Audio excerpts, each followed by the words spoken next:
ड्रमबेल TV please subscribe like और share. अगर आपको हमारी कहानी पसंद है तो प्लीज जरूर सब्सक्राइब करें।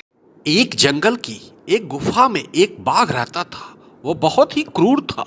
वह छोटे मोटे जानवरों को मारकर अपना भोजन का काम चलाता था। उस बाघ ने अपना एक सेक्रेटरी भी रखा था। उसके सेक्रेटरी का नाम मोती कुत्ता था।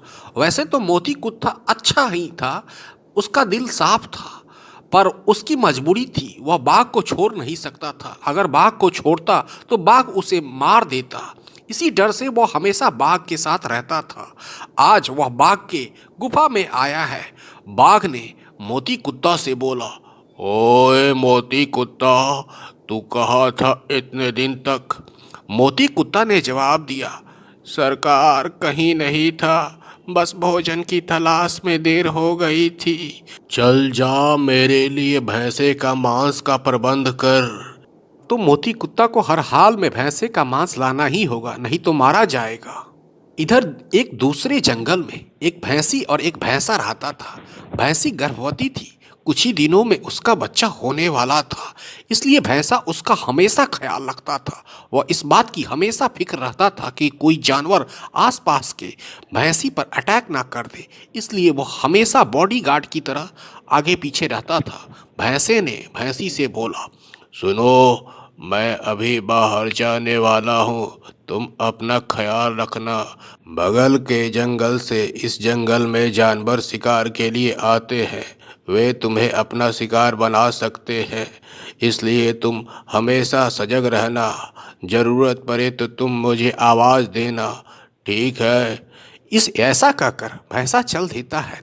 जैसे ही भैंसा जंगल से चला जाता है, कुछ ही देर के बाद मोती कुत्ता वहां आ जाता है। उसने भैंसी को अकेला देखा तो उसे लगा, अरे वाह, कितना सुंदर मौका है, यही मौका है हमारे लिए, किसी तरह मैं भैंसी को पटा लूं। तब मोती कुत्ता भैंसी को बोलता है, ओ भैंसी, यहाँ क्या कर रही हो? यहाँ तो चारा भी नहीं है। के बाद भैंसी बोलती है, हाँ यहाँ चारा नहीं है, पर क्या करूँ, जो मिलता है उसे ही खाकर मैं अपना गुजारा कर लेती हूँ। मैं तो गर्भवती हूँ, इसलिए ज़्यादा दूर नहीं चल सकती हूँ।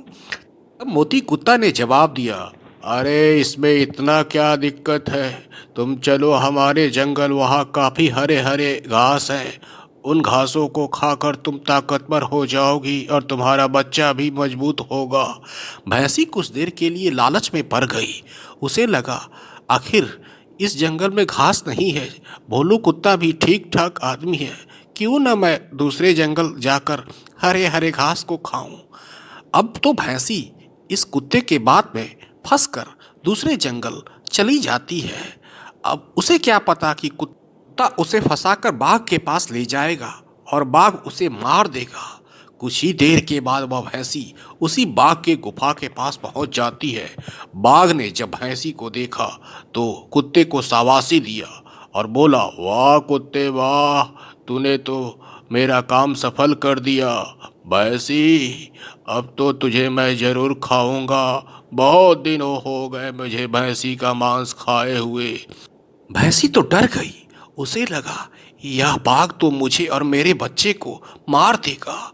अब तो कोई यहाँ है भी नहीं जो मेरी रक्षा करे। उसने बाघ से बोला, हे बाघ राजा, मुझे छोड़ दो, मैं गर्भवती हूँ, मेरा बच्चा आने वाला है, तुम्हें मुझे मारकर क्या फ़ायदा होगा, और उस छोटे बच्चे को जो इस दुनिया में नहीं आया है उसे मारकर तुम्हें क्या फ़ायदा होगा।